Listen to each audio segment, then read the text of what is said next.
The second coming of Christ iprogram yakanangana nekudzoka kwaJesu Kristu. Idi Jesus is coming again. Asi mukati meBible zvinoita sekunge paachauya tinenge tisiri kumachechi, tinenge tiri kudzimba, kumabasa, kuminda nekumwe kwakadaro. Muprogramu inoyi ndina mukoma Gift Rodzi. Tati timboteera kudzimba kwatinoswera. Ichokwadi chiri kutaurwa naCaston Beterai. Jesu haazouyi tiri kuchechi kana panzvimbo dzekunamatira. Achauya tiri kwatinoswera kwakasiyana-siyana. Ikoko kwacho kwatinoraramira. Kungaa kumabasa, kuzvikoro, kudzimba. Ndosaka tati muchirongwa chinechi titenderei timbozotandarira ikoko kwamunoswera, kwamunoraramira. Nhasi Proclaim Chaora ndiye ari kutisira musign language. Mufundisi Gift Rodzi kwasai vateereri. Vateereri tinokuchingamidzai kuchirongwa The Second Coming of Christ. Pandinoati mukoma Gift paya kungojairira hangu tiri muno mustudio. Ivo vanonzi Gift Rodzi, ndimufundisi Gift Rodzi. But muno mustudio ndatongojaira kuti mukoma Gift. Mukoma Gift, nhasi tiri pasuicide part 4. Kuzura part 4 tiriko kumaraini ikoko. Right. Ngationei vanhu vaishanyirwa nepfungwa dzekuda kuzviuraya. Toona kuti Mwari aivabatsira sei. Manzwa here kwakananga chidzidzo kuti tikaona vamwe vaimbowana pfungwa idzo dzekuda kuzviuraya, mabatsirirwo avakaitwa naMwari ndeapi? Zvinotibatsira kuti tingagone kubatsirana sei kumaraini. Right. 1 Kings 17 verse 9 to 12. Madzimambo ekutanga 17 pavhesi ya9. Simuka uende Zarepati panyika yeZidhoni ugarepo. Tarira, ndarayira shirikadzi igerepo kuti ikupe zvokudya. Naizvozvo akasimuka akaenda Zarefati. Wakati asvika pasuo reguta akaona shirikadzi yakanga igerepo ichiunganidza utsotso. Akamudana akati, nditorerewo mvura shomanene mumukombe ndinwe. Zvino akati achienda kuzoitora akamudana akati, ndondivigirawo chimedu chechingwa muruoko rwako. Iye akati, naJehovha Mwari wenyu mupenyu, handine chingwa asi tsama imwe youpfu mudende namafuta mashomanene muchinu. Tarirai, ndakanga ndichiunganidza utsotso buviri ndichiti ndoenda ndizvigadzirire ini nomwanakomana wangu tidye tife hedu. Chirikadzi yaita pfungwa yekuti tife. Iri kukonzerwa nei pfungwa yekuda kufa mukoma? Kuti hapasina zviripo. Hapasina chekurarama nacho. Kazhinji uchiverenga ndima iyi mukoma ka. Vanhu patinoshandisa vari kuti chirikadzi because ishona.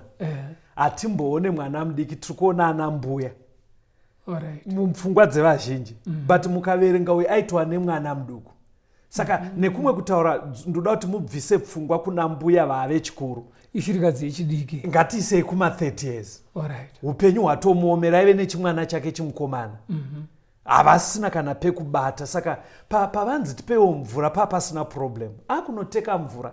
Ndobva vanzi naElijah atoenda mberi zvikanzi pamusoro yambuya, ndokumbira kuti pamunondigira mvura ingondigirawo chingwa chekudya.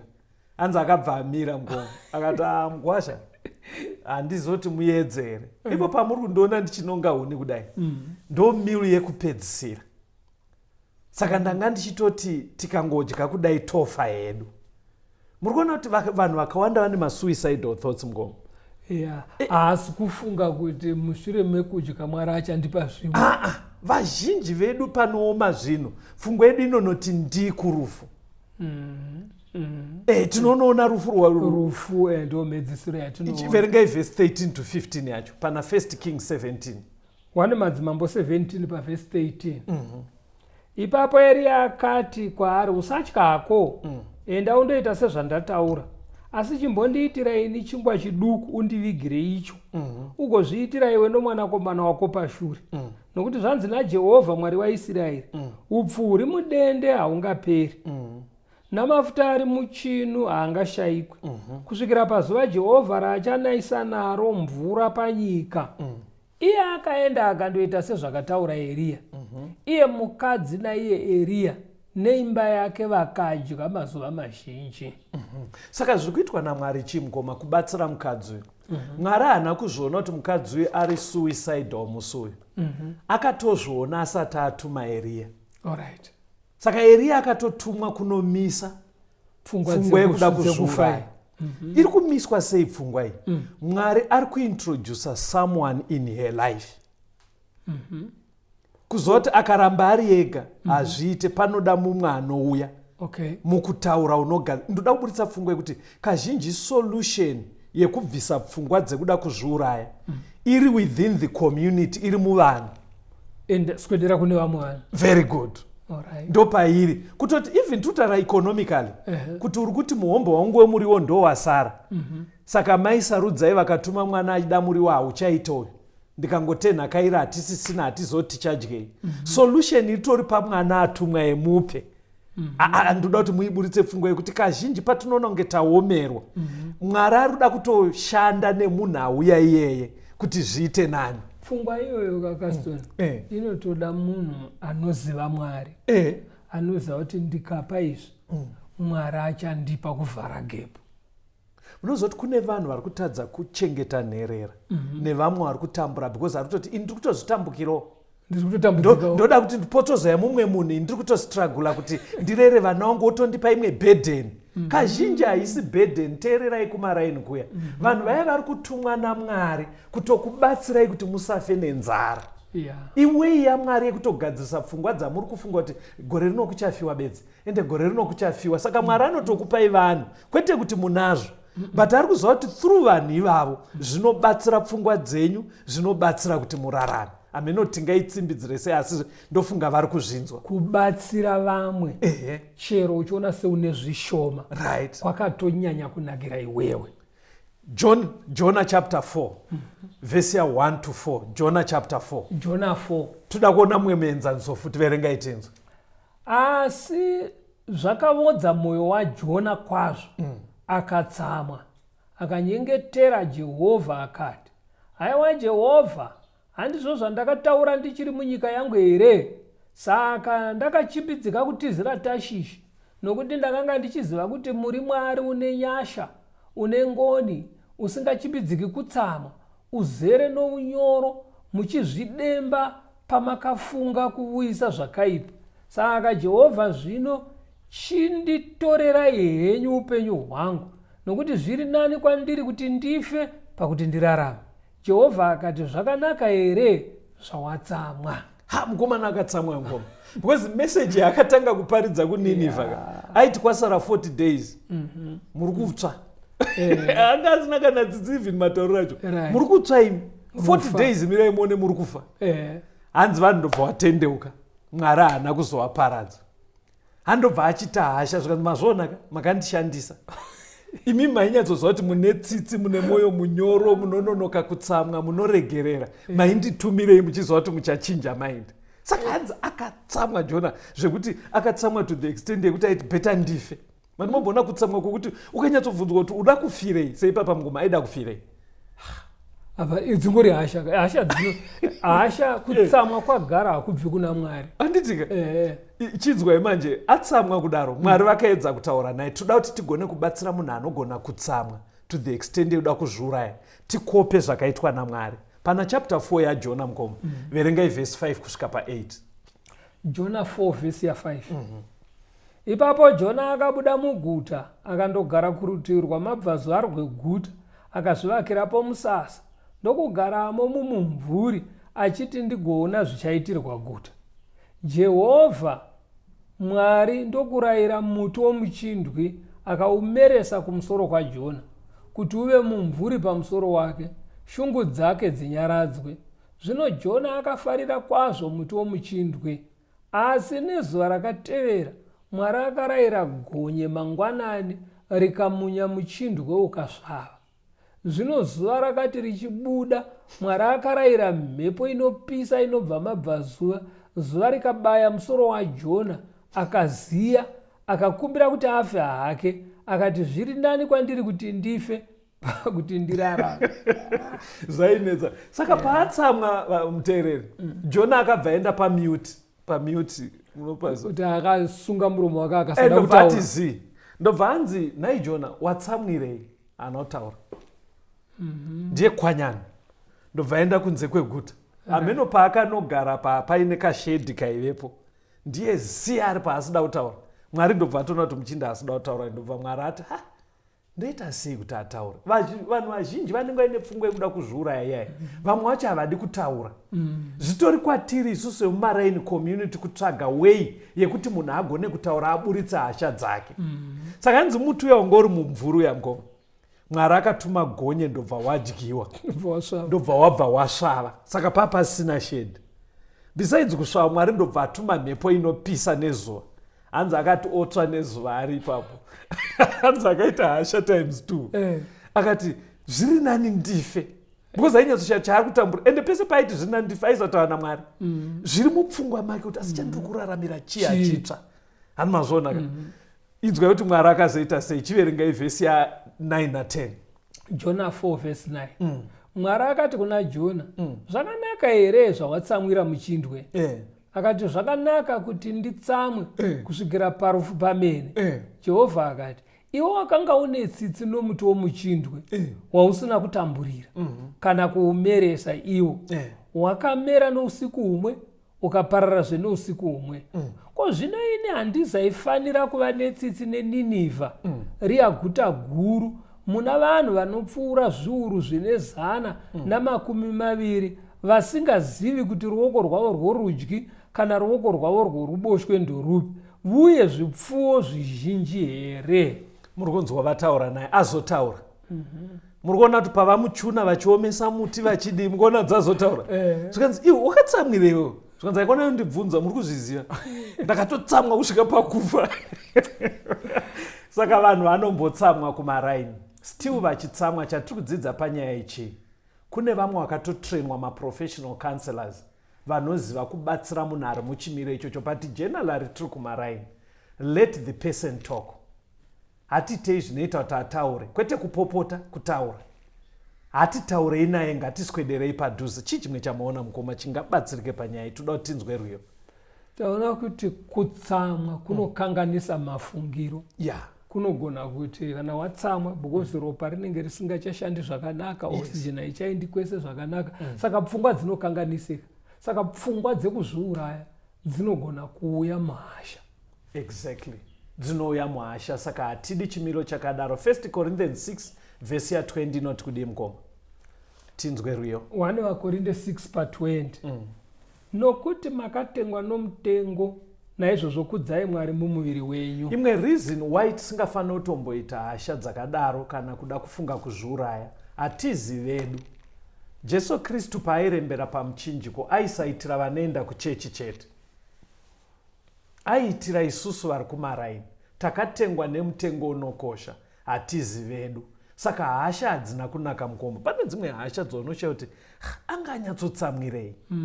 Saka sometimes munhu akadaro itai aite cool down, motaura naye, pfungwa dzodzokedza. Chidzidzo chiri kuti suicide part 4. Regai timbonzwa rwiyo.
hurukuro yedu iri kuti suicide part 4 iye zvinomukoma toda kunyanya kusenda pamunhu ari kuita pfungwa dzacho dzekuda kuzviuraya. Matthew 22 verse 37 to 39. Mateo 22 pa 37. Yes. Akati kwavari, idai She Mwari wako nomwoyo wako wose, nomweya wako wose, nokufunga kwako kwose. Ndiwo murayiro mukuru nowokutanga. Wechipiri unofanana nawo ndiwoyu, idawo kwako sezvaunozvida iwe. Mukoma, toda kutarisa pfungwa iyi yekuti munhu anozviuraya munhu iye haadi vanhu. Chekutanga Mwari ari kuti ida vavakidzani vako, ida vanhu.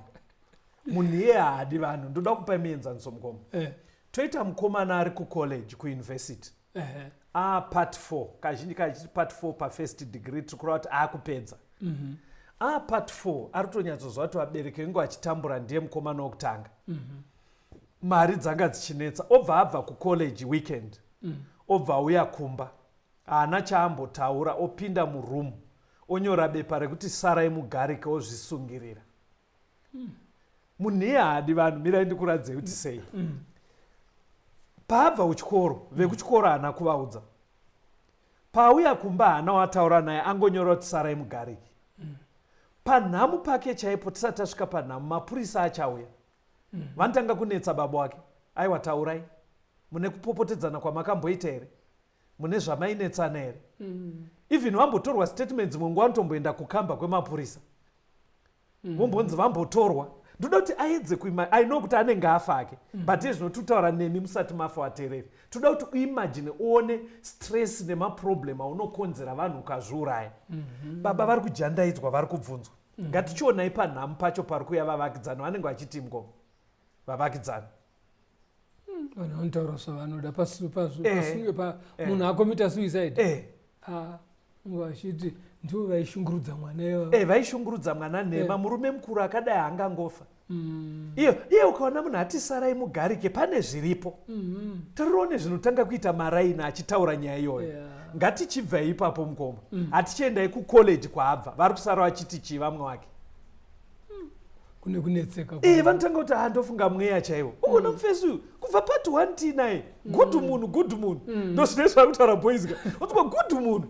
Sure wakupedza. Haizvi mawinze ekumba kwawo zvine mweya chete. Unokonzera maproblem akawanda. Ora ngatichiti wavigwa. Tiri kuimagina usati wafa, ngatichiti wavigwa mukoma. Baba wako anosara achiti watovigwa vanhu vaparara. Kurasikirwa.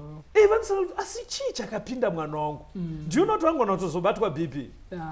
Vanorwara. Kutozosara vaamurwere. Saka ini ndichitika munhu anozviuraya mukoma ari kutotyora mutemo wokuti ida vamwe.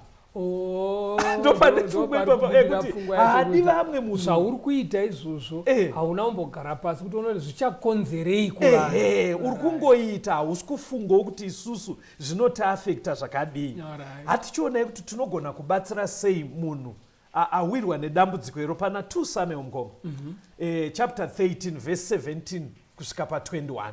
Zvino akadana muranda wake wakanga achimubatira akati, dzinga mukadzi uyu abve kwandiri, ukiye mukova kana abva. Zvineye wakanga ane nguo yakareba ina mavoko, nokuti vakunda vamambo vaiva mhandara vaifuka nguo dzakadai. Muranda wake akamubudisa akakiya mukova abva.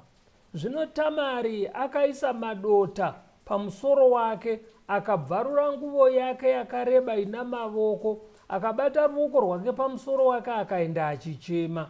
Abhusaromi hanzvadzi yake akati kwaari, Amunoni hanzvadzi yako wakanga ari kwauri here? Chinyarara hako hanzvadzi yangu.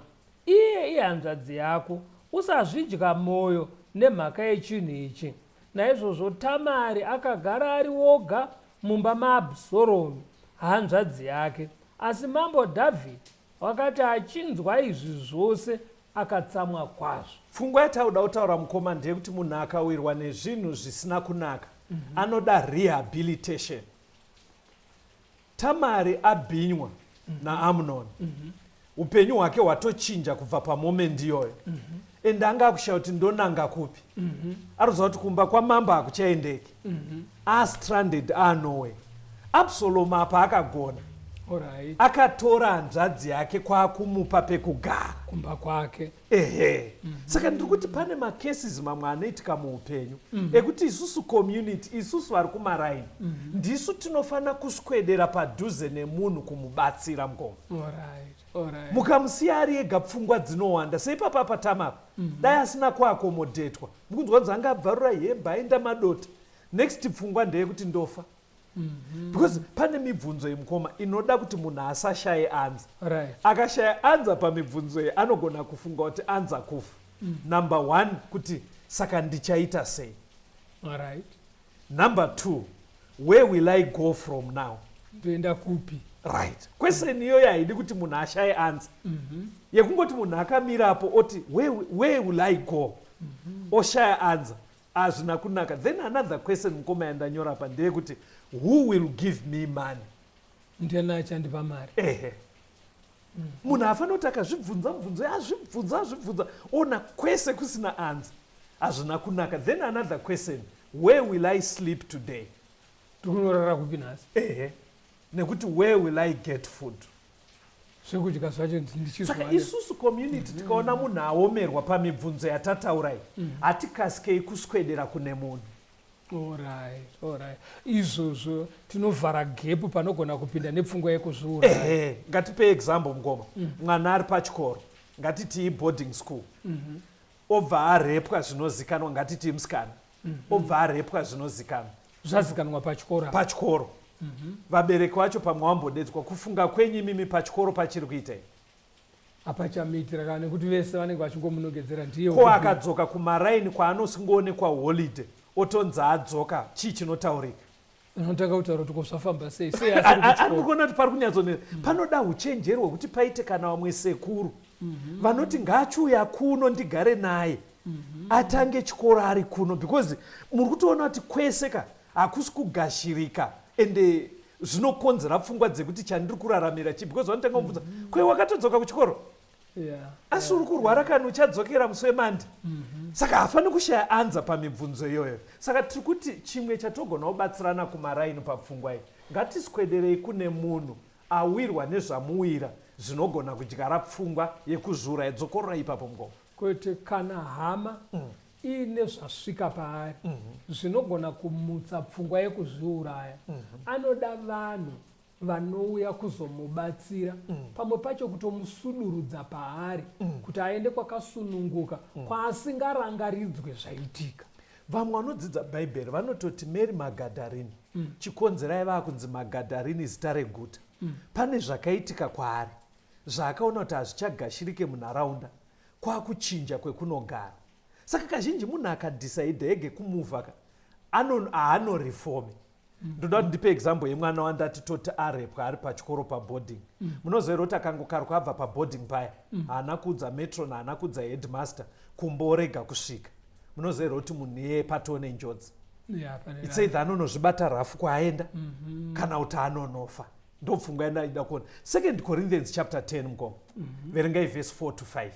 2 Corinthians 10. Bhaibheri rinobatsira papi? Ndopatauda kupedza tiri. Nokuti nhumbi dzedu dzokurwa nadzo hadzizi dzenyama, asi dzine simba pamberi paMwari rokuputsa nhare. Isu tinoti tichiputsa njere nezvakakwirira zvose zvinomutswa kuzorwa nokuziva Mwari, tinotapa mifungo yose kuti iteerere Kristu. Chimwe chinoitwa nevhangeri mukoma, tasiyana nezvingaitwe necommunity nechii. Vhangeri manje ndo best. Vhangeri irori ndo best. Hanzi rinochinja mifungo. Alright. Kuitapa to make thoughts captive. Rinocapture pfungwa dzekuda kuzviuraya. Pfungwa dzoita nhapwa. Dzinoita nhapwa kuti pfungwa dzongoifunga amai ndotofa chete, ndotofa. Vhangeri manje ukazvipa nguva yekuteerera vhangeri, pfungwa dzinogadziridzwa ngoma. Ndoda kuti muone kuti dzinogadziridzwa. Ukandipe example yeimwe nyaya inotaurwa nevhangeri. Deuteronomy 18 verse 10 na 11. Deuteronomy 18 paverse 10. Pakati pako hapafaniri kuwanikwa munhu unopinza mwanakomana wake kana mwanasikana wake mumoto, kana unovuka, kana unotenda mashura, kana unoita mazango, kana muroi, kana ng'anga, kana unobvunza masvikiro, kana muvuki kana unobvunza vakafa. Right. Mwari haadi nyaya yekubvunza vakafa, haadi yen'anga, haadi anatsika mutanda. NdiMwari ari kutotaura hazvidiwe, zvinonyangadza Mwari. Ndo nyaya inotaurwa nevhangeri. IBhaibheri riri kutaura iyi. Saka ndo nyaya dzinoparidzwawo mumachechi idzi. Saka muona kuti dzinokubatsira pakudi mukoma. Wanzwa nyaya yekutoti kubvunzira hakudiwe, zvemasvikiro hazvidiwe, zvekutamba mashava hazvidiwe, zvanatsika mutanda hazvidiwe. Wanzwa nyaya yemukoma, endai pana 1 Samuel 28 verse 19 to 20. Samuel wokutanga 28 pavhesi 19. Zvino Jehovha uchaisa vaIsraeri pamwe chete newo mumaoko avaFiristia. Mangwana iwe navanakomana vako muchava neni. Jehovha uchaisa hondo yaIsraeri mumaoko avaFiristia. NdiSauro akaenda kun'anga zvaanoziva kuti Mwari haatendere.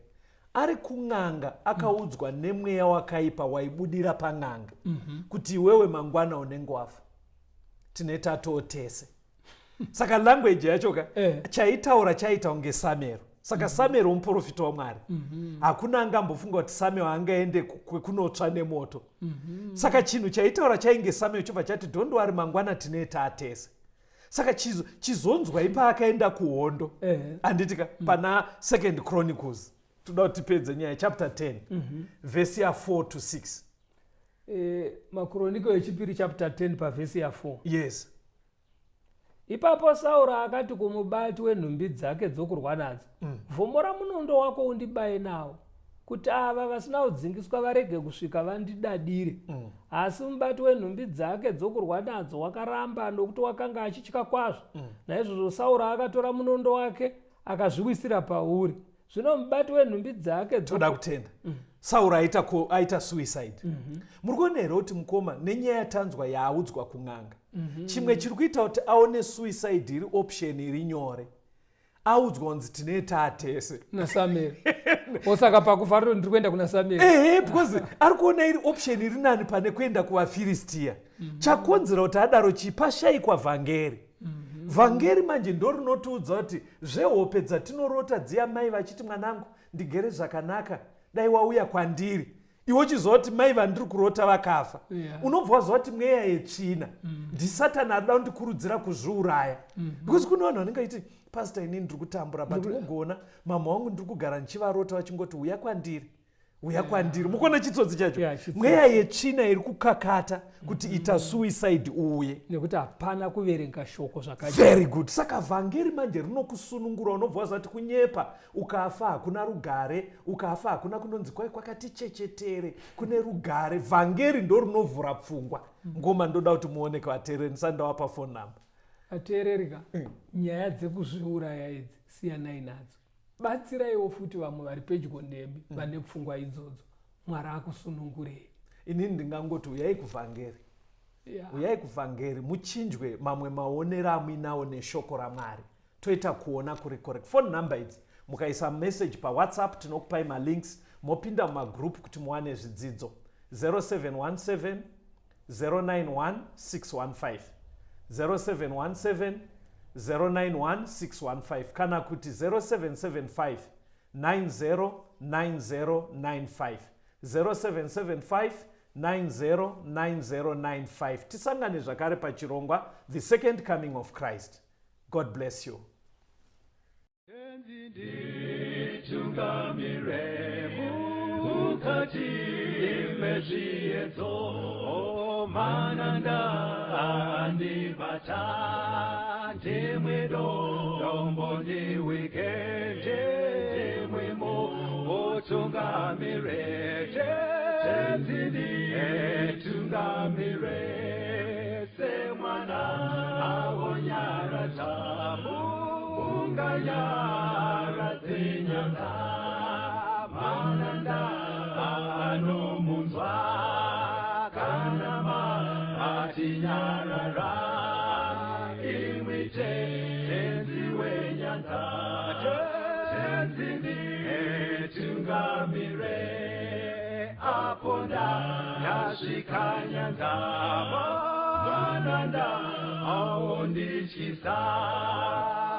Kune mwika ngandinzwei imwi moti ndinokutungamira